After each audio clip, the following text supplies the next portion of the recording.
Hi, I'm Andrew Zimmern, and this is What's Your Trip, the show where you send us your travel videos and we pay you for the ones we use with real money. We're always looking for your funny or amazing travel moments. Just like the ones you're about to see. Coming up, the festival in honor of a frozen dead guy in Colorado.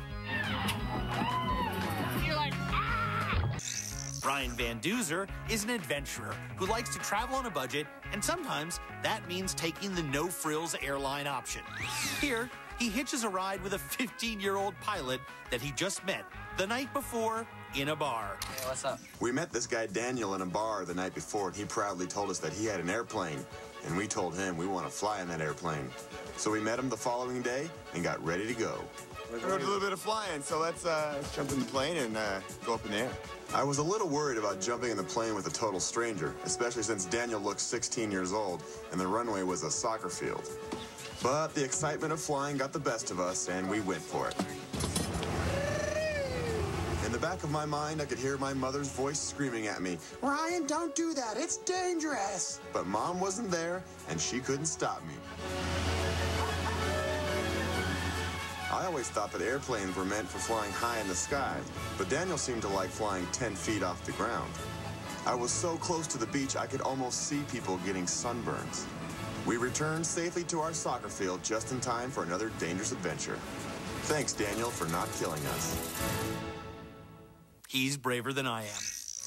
Now, getting into a small plane with a 15-year-old pilot you've never met before might seem dangerous, even life-threatening, but it cannot compare to jumping into the frigid waters of Lake Michigan in the dead of winter.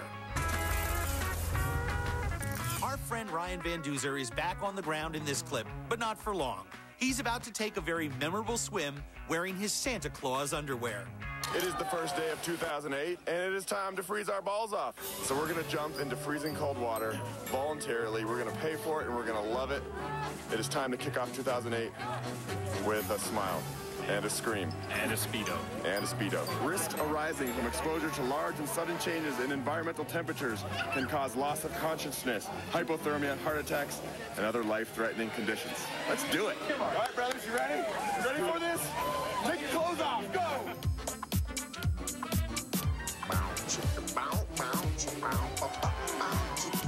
Yeah, woo! Time to go. Yes. Oh, it looks similar? No, I'm not going to look.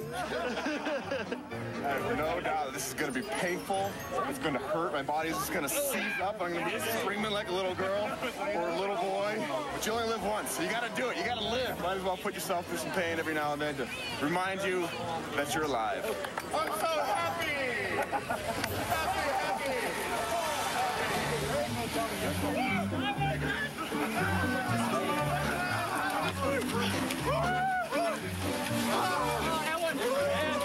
I feel like summertime.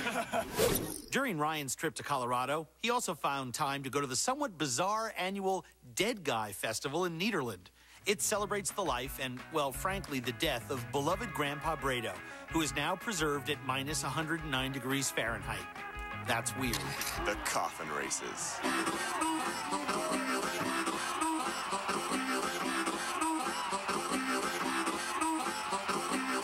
So here's how it works. Each team has to carry someone in their coffin, race into the shed, up and down snowbanks, through an obstacle course, perform some kind of confusing Chinese fire drill, and then sprint home to the adoration of the crowd.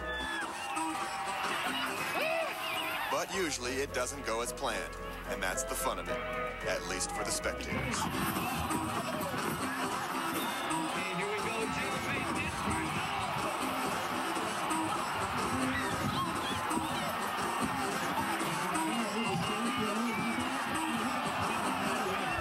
There you have it, frozen dead guy days. What better way to honor Grandpa Burrito than to run around like a bunch of fools? Hi, I'm Andrew Zimmern, and welcome to another edition of What's Your Trip, the show where you make the content. We're always looking for videos of your memorable, funny, or embarrassing travel moments. And boy, you send them to us in the thousands. Bikes, everywhere. Somewhere else where they're really in love with their bikes is in Copenhagen. In the Danish capital, you can ride one of their 2,000 city bikes for free. And as just about everyone in the entire city uses two wheels to get around, you're in good company, as Ryan Van Duzer discovered. If you like bikes, then you should come to Copenhagen, Denmark, because there are lots of them. Bikes, bikes, bikes, bikes, bikes, everywhere. Since I love bikes, I'm in a very good city to be. And if you happen to arrive in Denmark without your trusty bicycle, have no fear. You can rent one for free. All you need is 20 crowns right here. This easy. Stick it right in the little thing. Push it in. Oh, you got yourself a happy face bicycle. There is no better way to see Copenhagen than by bike. Let's cruise! They take their biking so seriously in Copenhagen that the bikes have their own lane right next to the cars and right next to the sidewalk where everybody walks. If you step foot into the bike lane, get ready to get run over. And to go along with the special bike lanes, there are also special bike traffic lights. Green means go.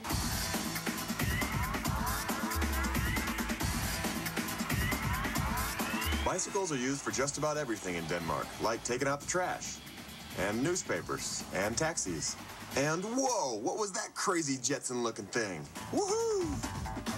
So after you've ridden circles around this beautiful city of Copenhagen, you bring your bike back to one of these special bike racks, get your money back, and you're ready to roll.